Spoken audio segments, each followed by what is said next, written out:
ഞാൻ അവിടെ എത്തി നിൽക്കുന്നു. പക്ഷെ ഇത് നിങ്ങളുടെ അകത്ത് കയറണം. എന്റെ പ്രാർത്ഥനയുടെ ദൈവം ആമേൻ. ഇതിലെ നിങ്ങൾ ഉറുതിയായിരിക്ക വേണ്ടോ. എൻ ജപത്തെ നിശ്ചയം കർത്തർ കേൾപ്പാർ. ആമേൻ. ഉറപ്പുണ്ടാകും.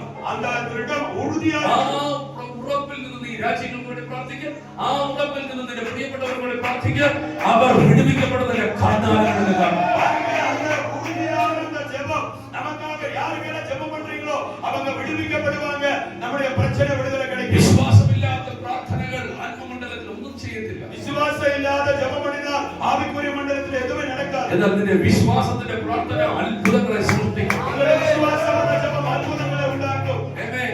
ഞാൻ പ്രാർത്ഥിക്കും. ദൈവം കേൾക്കും. ഞാൻ ജപം பண்ணுന്നത് കർത്താവ് കേൾപ്പാർ. ജീസസ് ഒരിക്കൽ പറഞ്ഞിട്ടുണ്ട്, ഇന്നുവരെയുള്ള എന്റെ പ്രാർത്ഥന കേട്ടിട്ടുണ്ട്, ഇതും കേൾക്കും. ലാസറയെ പുറത്തുവാ. ആമേൻ. ആദ്യമായി യേശു പറഞ്ഞാൽ ഇതുവരെയ്ക്ക് എൻ ജപത്തെ കേട്ടോ, ഇപ്പോൾ എൻ ജപത്തെ കേൾപ്പ്. ലാസറേ വെളിയെ വാ.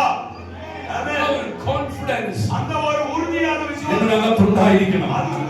ഞാൻ പ്രാർത്ഥിച്ചാൽ ദൈവം കേട്ടിരിക്കും. ഞാൻ ജപം பண்ணுனா കർത്താവ് കേൾപ്പാർ. ആ വിഷയം വിടുവിക്കപ്പെട്ടിരിക്കും. പ്രശ്നം വിടുതലയാകും. ആ രോഗം മാറിയിരിക്കും.